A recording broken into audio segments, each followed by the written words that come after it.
Perundingan diadakan di Indonesia bertempat di Linggarjati. Pelaksanaan sidang-sidangnya berlangsung pada tanggal 11 sampai 15 November 1946.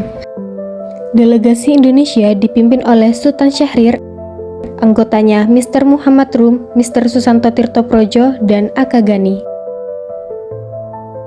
Delegasi Belanda dipimpin oleh Profesor Sermehorn dengan beberapa anggota yakni Van Mook, F. de Boer, dan Van Poel. Sebagai penengah dan pemimpin sidang adalah Lord Killern. Dalam perundingan itu dihasilkan kesepakatan yang terdiri dari 17 pasal. Isi pokok perundingan Linggarjati antara lain sebagai berikut. 1. Pemerintah Belanda mengakui kekuasaan secara de facto pemerintahan Republik Indonesia atas wilayah Jawa, Madura, dan Sumatera. Daerah-daerah yang diduduki sekutu atau Belanda secara berangsur-angsur akan dikembalikan kepada Republik Indonesia. 2. Akan dibentuk negara Indonesia Serikat yang meliputi seluruh wilayah Hindia Belanda sebagai negara berdaulat.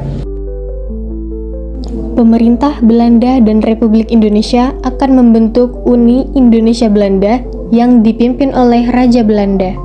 Isi perjanjian lainnya adalah pembentukan NIS dan UNIS Indonesia Belanda diusahakan sudah selesai sebelum 1 Januari 1949. Pemerintah RI mengakui dan akan memulihkan serta melindungi hak milik asing.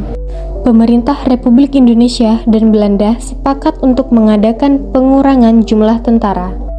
Bila terjadi perselisihan dalam melaksanakan perundingan ini, akan menyerahkan masalahnya kepada Komisi Arbitrase. Setelah persetujuan Linggarjati disahkan, beberapa negara telah memberikan pengakuan terhadap kekuasaan Republik Indonesia. Misalnya dari Inggris, Amerika Serikat, Mesir, Afghanistan, Burma atau Myanmar, Saudi Arabia, India, dan Pakistan. Perjanjian Linggarjati tidak membantu untuk memecahkan masalah bagi kedua belah bangsa, bahkan memperburuk keadaan. Belanda kemudian mengadakan gencatan senjata di Jawa dan Sumatera pada 21 Juli 1947. Belanda menyebut tindakan itu sebagai asti polisionel, tindakan kepolisian atau yang dikenal dengan agresi militer 1. Istilah polisionil itu berarti pengamanan dalam negeri, atau yang dimaksud di sini adalah Indonesia. Artinya, Belanda tidak mengakui kedaulatan Republik Indonesia seperti yang sudah dinyatakan dalam dokumen Linggarjati. Belanda memberi sandi pada serangan umum itu dengan operasi produk, yaitu operasi yang ditujukan untuk wilayah-wilayah yang dianggap penting secara ekonomi bagi Belanda. Kondisi itu mendorong Perserikatan Bangsa-Bangsa (PBB) untuk mengeluarkan resolusi. Ada 2 resolusi yang disampaikan oleh PBB. Pertama, menghimbau agar Republik Indonesia dan Belanda segera menghentikan perang dan membentuk negara Indonesia Serikat, seperti yang diamanatkan dalam Perjanjian Linggarjati. Kedua adalah usulan Amerika agar kedua belah pihak membentuk sebuah tim untuk membantu menyelesaikan masalah itu. Usulan itu kemudian dikenal dengan istilah Komisi 3 Negara. 3 negara itu terdiri dari Australia yang diwakili oleh Richard C. Kirby yang dipimpin oleh Republik Indonesia, Belanda memilih Belgia yang diwakili oleh Paul van Zeeland, Amerika diwakili oleh Frank P. Graham yang dipilih oleh Belgia dan Australia. Hasil dari KTN itu adalah perundingan diadakan kembali oleh Indonesia dan Belanda. pihak Belanda mengusulkan agar diadakan perundingan di tempat yang netral. Atas jasa Amerika Serikat, maka digunakannya kapal yang mengangkut tentaranya dengan nama USS Renville didatangkan ke Teluk Jakarta dari Jepang.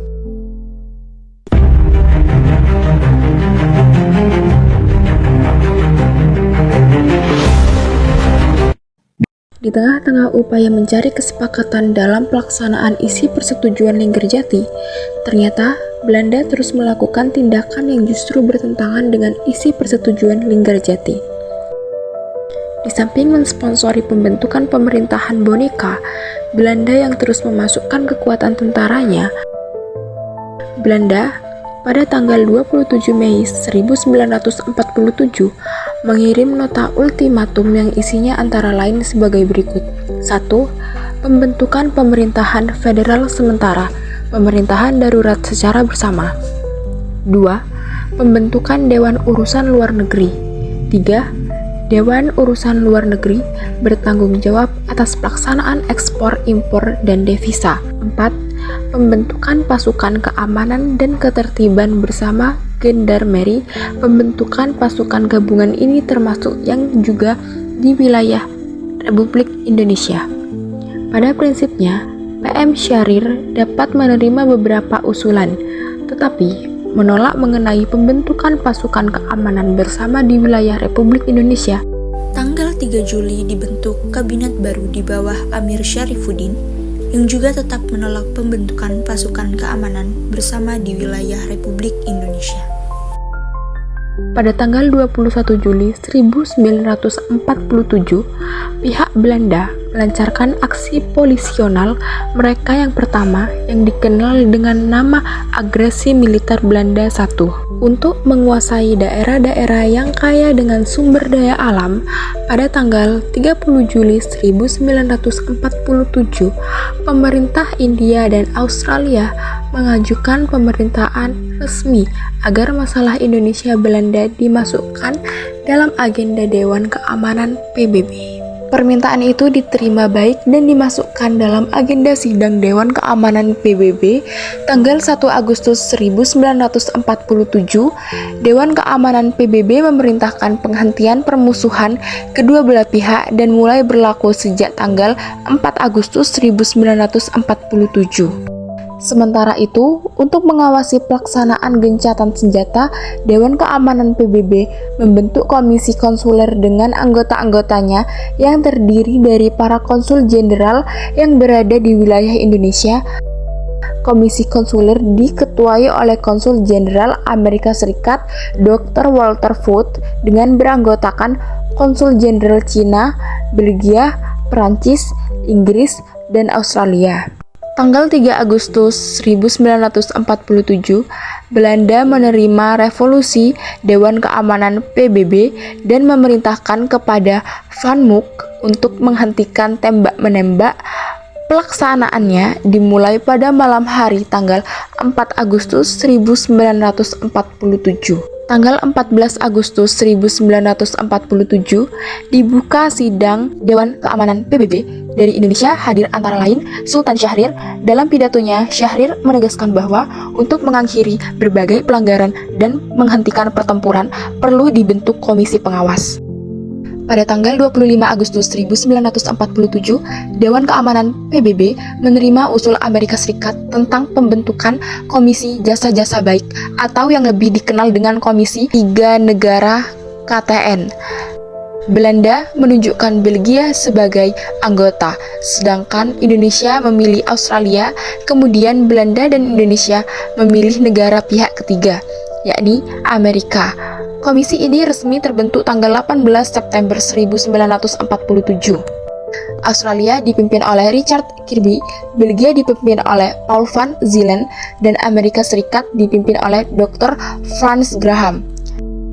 Akan tetapi, pada tanggal 29 Agustus 1947, secara sepihak, Van Mook memproklamasikan garis demarkasi Van Mook dan menjadi garis batas antara daerah pendudukan Belanda dan wilayah Republik Indonesia pada saat gencatan senjata dilaksanakan. Garis-garis itu pada umumnya menghubungkan titik terdepan posisi Belanda. Menurut garis Van Mook, wilayah Republik Indonesia lebih sedikit dari sepertiga wilayah Jawa, yakni wilayah Jawa Tengah bagian timur dikurangi pelabuhan-pelabuhan dan perairan laut. Perundingan Renville. Perjanjian Renville adalah perjanjian antara Indonesia dan Belanda yang berlangsung dari 8 Desember 1947 hingga 17 Januari 1948 di atas kapal perang Amerika Serikat USS Renville yang berlabuh di Tanjung Priok, Jakarta. Perjanjian ini bertujuan untuk menyelesaikan konflik yang muncul setelah perjanjian Linggarjati. 4 juli is Kurt geleden weer eens naar Batavia gevlogen. Ditmaal met een wel zeer bijzondere vracht. Hij had 24 baby's en kleine kinderen aan boord met hun mama's. Er was voor deze reis een extra stewardess nodig geweest. Speelgoed, een grote hoeveelheid babyvoeding en natuurlijk een hele kast vol buitjes.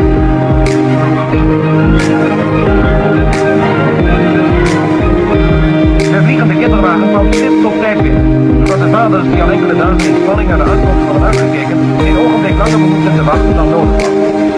En zo zijn weer enkele gezinnen van Nederlanders in Batavia herenigd. Mogen de volgende vluchten even voorspoedig worden. 4 dagen later arriveert uit Jakja op die Majoros Thierry Goeding, de leider der Indonesische delegatie, met enige ministers, Haji Agus Sadik en andere republikeinse autoriteiten voor de ondertekening van de wapenstilstandsovereenkomst. Nog diezelfde middag begeven de delegaties weer naar Utrecht.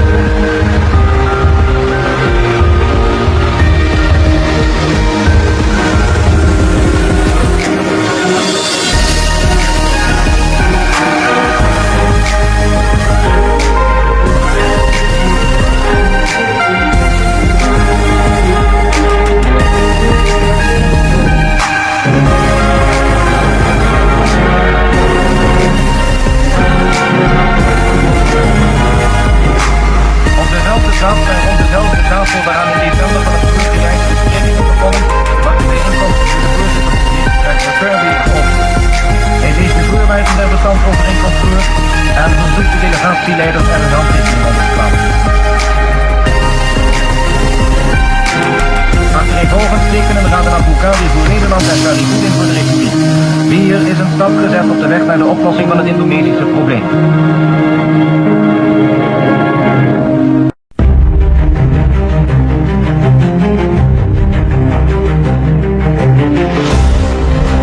Panglima Tertinggi Kenil, Letjet Spor, melakukan inspeksi terhadap pasukan para 1, bagian dari Brigade Kenil, pendukung grup tempur M. Pelaksana operasi belikaan, Spor berpesan kepada mereka, kalian terpilih untuk aksi penentuan. Diterjunkan di Meguwo sebelum fajar, membebaskan Yogya dari tangan ekstremis, serta menangkap Soekarno. Pesawat Dakota C-47 pertama tinggal landas, pesawat-pesawat lainnya menyusul. Dengan interval 1 menit, total ada 16 pesawat yang dipergunakan.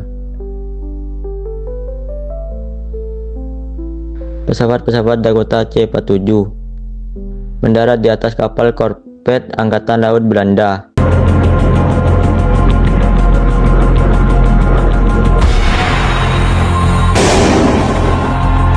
Lima pesawat tempur F-51 Mustang dan 9 P-40 Kitty Hawk mulai melakukan penembakan dan pemboman udara.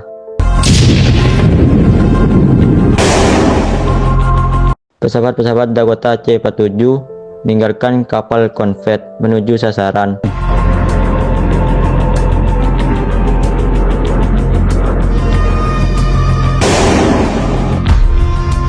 Pasukan para 1 melakukan penerjunan menuju dropping zone di kiri dan kanan Lanut Meguwo. Penerjunan itu dilindungi oleh pesawat tempur. Sebelumnya Belanda telah mendaratkan boneka-boneka terjun payung untuk menarik tembakan tentara Republik Indonesia, sehingga pesawat tempur Belanda dapat memberondong mereka.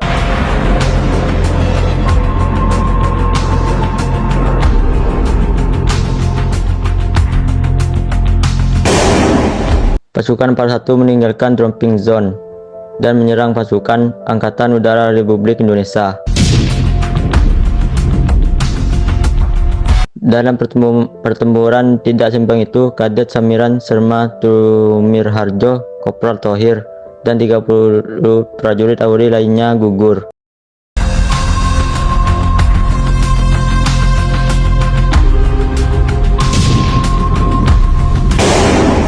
Para pasukan para pembangun pertahanan di sekeliling Kenut.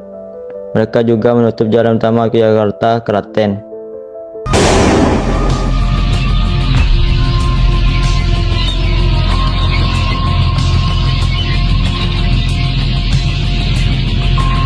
Seluruh landasan terbang telah selesai dibersihkan dan bahan peledak dan lain-lain yang sebelumnya dipasang oleh pasukan AURI. Pesawat-pesawat yang akan mengangkat sisa grup tempur M di Lanut Kali Banteng menerima kabar dari pos pengendali udara Lanut Megowo bahwa landasan Lanut Megowo telah siap untuk didarati. Pesawat-pesawat mengangkut sisa grup tempur M mulai mendarat di Lanut Megowo.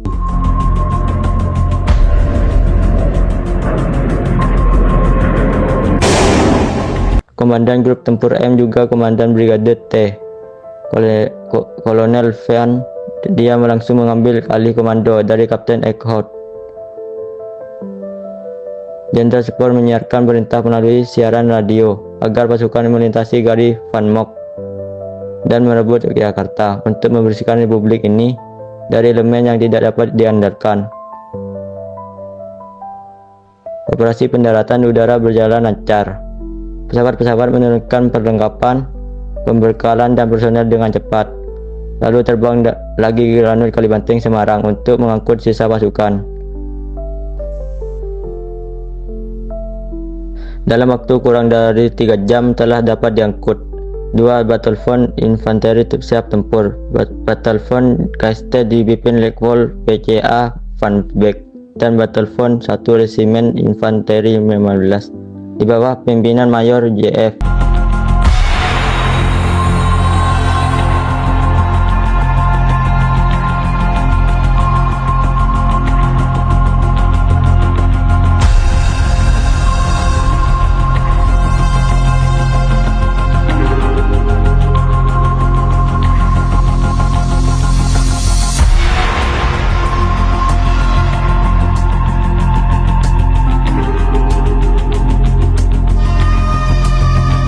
Dua perwira peninjau Komisi 3 Negara PBB, Mayor Montana dari Amerika Serikat dan Mayor Motheer dari Australia, tiba dengan didampingi Kapten Sudarto.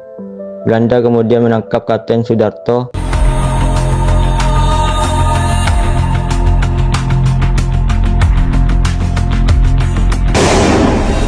Batalfon Kinil bergerak menuju Yogyakarta. Misinya menguasai dan membersihkan Yogyakarta sektor selatan dari jalan kereta api, termasuk menahan pimpinan dari RI dan TNI.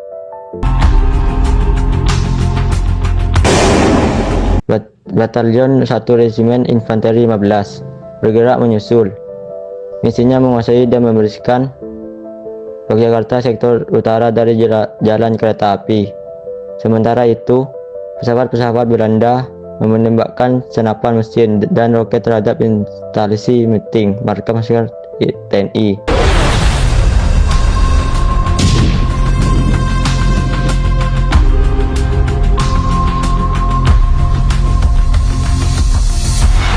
Tampak pasukan Belanda mengumpulkan bom-bom yang dijatuhkan dari pesawat, tetapi tidak meledak. Tentu saja kolonel tempur Belanda ini mendapat perlawanan hebat dari TNI.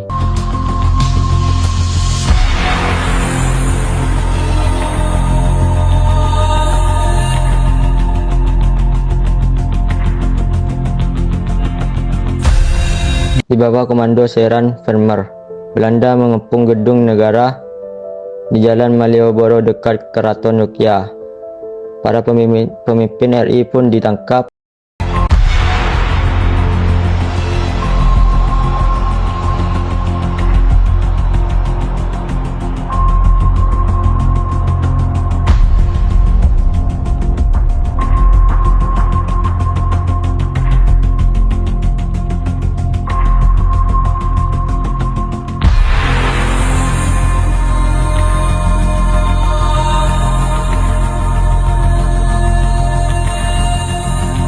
Panglima Divisi B Majen Major mendapat laporan resmi bahwa Yogyakarta sudah berhasil diduduki oleh Belanda. Namun Jenderal Sudirman, Panglima TNI, sudah meninggalkan Yogyakarta untuk melanjutkan perang gerilya.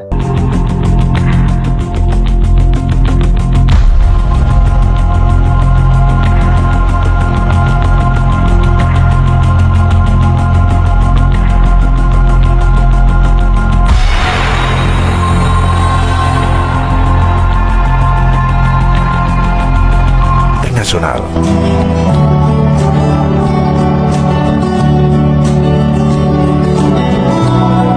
Perserikatan Bangsa-Bangsa pada 4 Januari 1940. Perjanjian Rotterdam adalah perjanjian antara Indonesia dan Belanda yang ditandatangani pada 7 Mei 1949 di Jakarta. Perjanjian ini merupakan hasil dari perundingan yang dimediasi oleh United Nations Commission for Indonesia (UNCI) di Hotel des Indes, Jakarta, setelah Belanda melancarkan agresi militer luar dan menduduki Yogyakarta.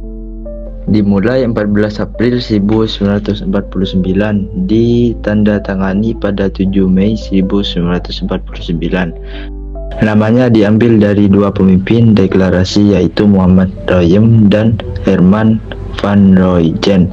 Perundingan tersebut bertujuan menyelesaikan masalah terkait kemerdekaan Indonesia. Sebelum diselenggarakan konfirmasi meja bundar, perundingan berjalan alot sehingga memerlukan kehadiran Bung Hatta juga Sri Sultan Hamengkubuwono Sugilang untuk mempertegaskan sikap Hamengkubuwono Sugilang terhadap pemerintahan Republik Indonesia di Yogyakarta, di mana Hamengkubuwono mengatakan Yogyakarta is the Republik Indonesia. Yogyakarta adalah Republik Indonesia. Pada tanggal 1 Maret 1949 terjadilah serangan umum atau serangan besar-besaran kota Yogyakarta yang semula diduduki Belanda mampu direbut oleh Angkatan Perang RI dan dipertahankan selama 6 jam. Sebagai eksistensi Indonesia, upaya tersebut merugikan posisi Belanda di bidang politik internasional.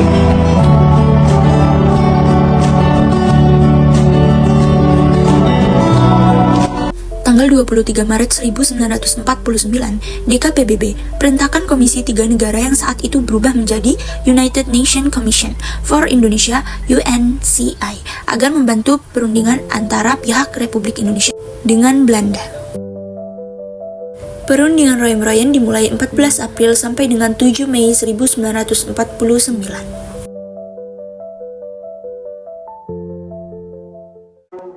Konferensi Meja Bundar adalah sebuah konferensi yang diadakan di Den Haag, Belanda pada tanggal 23 Agustus hingga 2 November 1949. Tujuannya adalah untuk menyelesaikan konflik antara Indonesia dan Belanda terkait pengakuan kedaulatan Republik Indonesia. Antara perwakilan Republik Indonesia, Belanda dan BVO yang diwakili sebagai negara yang diciptakan Belanda di Kepulauan Indonesia. Tujuan dari KNB adalah untuk menyelesaikan sengketa antara Indonesia dan Belanda sekaligus memperoleh pengakuan kedaulatan Indonesia yang merdeka dan berdaulat. Namun di balik peristiwa KNB terdapat beberapa janji yang diberikan Belanda kepada Indonesia sebagai syarat penyerahan kedaulatan. Janji-janji tersebut antara lain adalah Belanda akan membayar hutang perang kepada Indonesia sebesar 4,5 miliar gulden.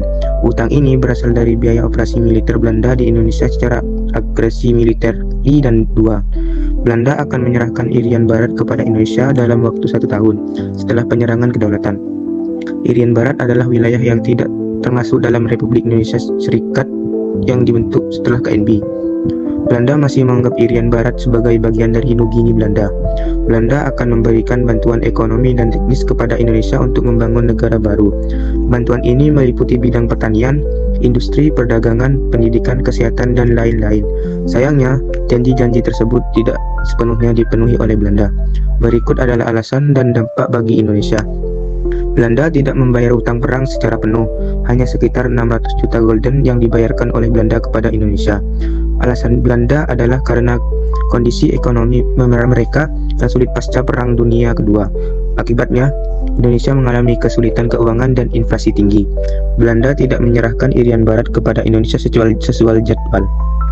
Belanda masih berusaha mempertahankan Irian Barat sebagai koloni terakhir mereka di Asia. Hal ini menimbulkan konflik antara Indonesia dan Belanda yang berlangsung hingga tahun 1962. Akhirnya Irian Barat diserahkan kepada Indonesia setelah intervensi Perserikatan Bangsa-Bangsa dan Amerika Serikat. Belanda tidak memberikan bantuan ekonomi dan teknis secara maksimal. Bantuan yang diberikan oleh Belanda tidak banyak menguntungkan pihak mereka sendiri daripada Indonesia. Selain itu, bantuan teknis yang diberikan oleh Belanda juga tidak sesuai dengan kebutuhan dan kemampuan Indonesia.